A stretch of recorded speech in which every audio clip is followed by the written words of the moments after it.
pas de souffrance, quoi, ta vie. Elle est importante. Elle est importante, mais je peux qu'en prendre qu'à moi parce que c'est une souffrance que je cultive et que j'entretiens probablement par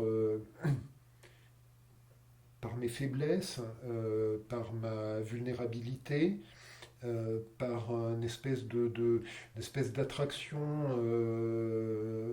morbide pour le romantisme, qui fait que cet état de souffrance, en fait, je me sens bien avec. C'est super chelou de dire ça, mais c'est ça. Et, et parce que aussi, je suis très dans le trip création artistique.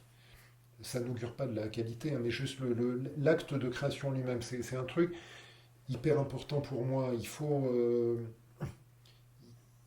faut pas qu'il se passe un jour sans que je n'ai pas fait un acte artistique, que ce soit terminer un dessin, que ce soit écrire même un vers d'un poème, même juste ça, mais chaque jour, il faut au minimum ça. Et, euh, et le fait est que euh, je me suis aperçu que les plus belles créations artistiques, c'est dans la douleur, dans la souffrance, dans le malheur qu'on les a. Euh, Il y a, il y a un vers d'Aragon que j'aime beaucoup, que je cite souvent à ce sujet-là. Il dit: le verre n'est jamais si bleu qu'à sa brisure. Euh, C'est-à-dire, voilà, une vitre pas brisée, bon, bah, c'est une vitre, elle réfléchit le soleil, ça peut faire des prismes, tout ça. Bon, mais quand elle est cassée, c'est là qu'on voit sa vraie couleur. Et c'est ça, et c'est pour ça que j'en discutais récemment avec quelqu'un vis-à-vis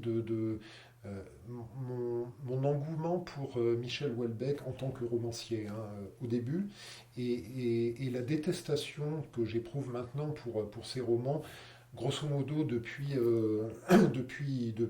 La carte et le territoire, c'est-à-dire 2001-2002, je sais plus. Euh, Parce que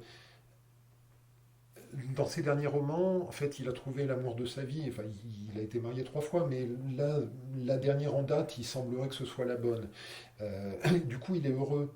Et du coup, ce qu'il écrit, c'est chiant. Mais vraiment, et ça n'a plus aucun intérêt pour moi. Euh, Quand, quand il avait cette espèce de,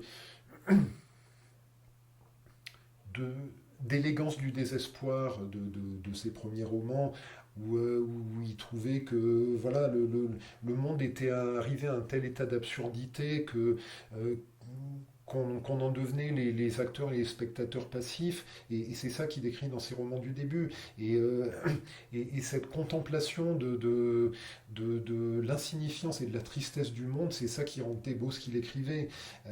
Maintenant, voilà, il est marié, il kiffe sa femme, bon, son chien est mort, mais du coup, il s'est marié, donc voilà, donc il est heureux, donc sérotonine, c'est chiant, il n'y a plus rien dedans. Euh, Autre exemple, Mano Solo, chanteur bouleversant, qui a commencé enfin, en, en carrière solo en tous les cas, par 2 albums qu'il a fait au moment où il a appris qu'il était séropositif. Et ces 2 albums, et à ce moment-là, les trithérapies n'existaient pas. Donc il était, mais au fond du trou, il y a pas possible d'être plus bas. Et il a fait 2 albums qui sont d'une beauté absolument phénoménale. Après est arrivée la trithérapie. Donc il a commencé à se remplumer un peu, lui qui était tellement décharné. C'était une douleur rien que de le voir, en même temps que c'était beau. La trithérapie l'a un peu remplumé physiquement et surtout psychologiquement. Et là, j'ai trouvé ça chiant. Mais ça m'a plus du tout intéressé. Parce que voilà, c'est dans la douleur, c'est dans la tristesse, c'est dans le désespoir qu'artistiquement on fait les choses les plus belles. Et comme cet acte artistique est hyper important pour moi, je ne me souviens plus quelle était ta question, mais voilà ma réponse.